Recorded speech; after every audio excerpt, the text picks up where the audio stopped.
नमस्कार, मैं डॉक्टर अजीत भारती आज फिर आपके लिए हिंदी विषय के अंतर्गत औपचारिक ईमेल लेखन लेकर आया हूं। तो ये ईमेल लेखन का पहला प्रारूप है। ठीक है, तो एक ये पहला प्रारूप है, फिर दूसरा प्रारूप है। आपको जो प्रारूप सही लगे आप उसमें ईमेल लेखन सीख सकते हैं। तो चलो शुरू करते हैं। तो ये पहला दिया फ्रॉम। ठीक है, ये क्या दिया फ्रॉम। फ्रॉम में क्या रहता है, भेजने वाला अपना आईडी लिखेगा, अर्थात जैसे हम सेंडर भी कहते हैं। तो क्या होगा, फ्रॉम में समझ में आएगा, जो भेजेगा वो अपना यहाँ कर देगा, मेल आईडी लिख देगा। फिर आगे दूसरा फिर आता है आपका टू। तो टू में क्या होगा, प्राप्त करने वाले का मेल आईडी लिखेंगे, अर्थात रिसीवर जिसको हमें भेजना है उसका मेल आईडी यहाँ पर लिखते हैं। उसके पश्चात आता है फिर सब्जेक्ट। तो सब्जेक्ट में जो हमारा विषय रहेगा, यानी जो समस्या रहेगी उसको हम विषय में लिखेंगे।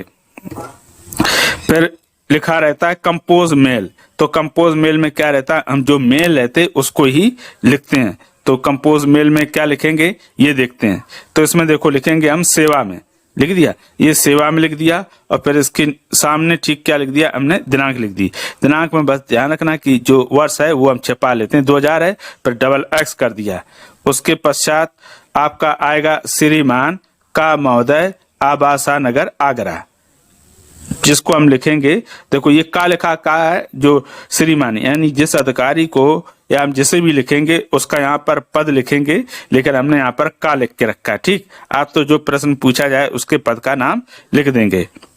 उसके पश्चात आप फिर लिख देंगे महोदय, यानी पत्र की तरह ही है लगभग, नीचे महोदय लिख देंगे इस तरह आप। और फिर उसके पश्चात आप लिखेंगे उपर्युक्त विषय के संदर्भ में विनम्र निवेदन है कि, अब जो समस्या रहेगी या जो मेल रहेगा उसको हम यहाँ पर जितनी लाइनों में होगा, यानी जितने शब्दों में पूछा जाए उतने शब्दों में लिख देंगे। जब हम पूरा ईमेल लिख देंगे तब उसके बाद फिर अंत में आपका आएगा बहुधी।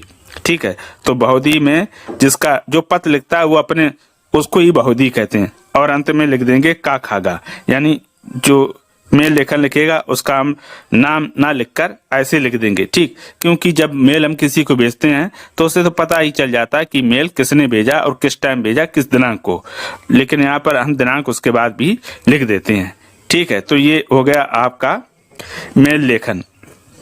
अब देख लीजिए ऊपर लिखा है फ्रॉम, फिर टू, सब्जेक्ट, कंपोज ईमेल और ये लिखने वाला बहुधी। तो इस प्रकार से आपका बहुत ही कम समय में आप क्या कर सकते हैं, ईमेल लेखन लिखना सीख सकते हैं। पत्र से मिलता जुलता ही रहता है। तो ये हो गया आपका पहला प्रारूप। ठीक है, अब हम आते हैं दूसरे प्रारूप पर।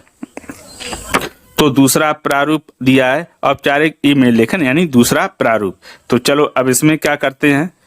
तो सबसे पहले वैसे ही लिखेंगे, क्या लिखा है, फ्रॉम भेजने वाला अपना मेल आईडी लिखेगा, अर्थात इसी को हम सेंडर कहते हैं। जो क्या करता है, मेल लिखता है वो अपना मेल आईडी लिखेगा। उसके बाद आता है टू। तो टू में प्राप्त करने वाले का मेल आईडी लिखेंगे, अर्थात रिसीवर। ये ऊपर जैसा ही है, बदलाव कहाँ कहाँ इसमें है वो देख लेते हैं। फिर आता है ये देखो सीसी, है ना, पहले प्रारूप में सीसी नहीं दिया, यहाँ पर सीसी दिया है। सीसी का अर्थ होता है कार्बन कॉपी।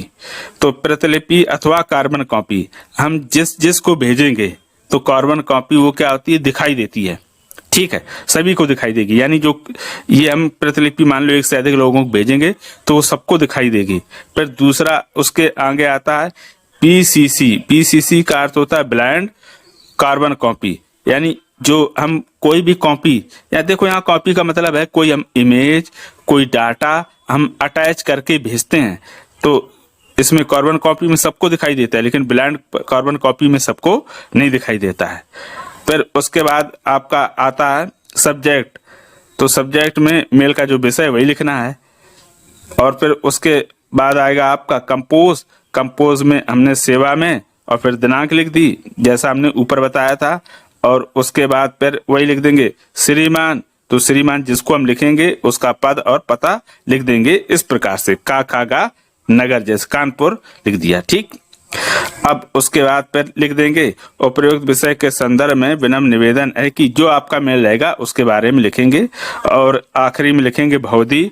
बहुधी के बाद फिर हम लिख देंगे आपका का खागा। तो ये हो गया आपका भवदी का खागा।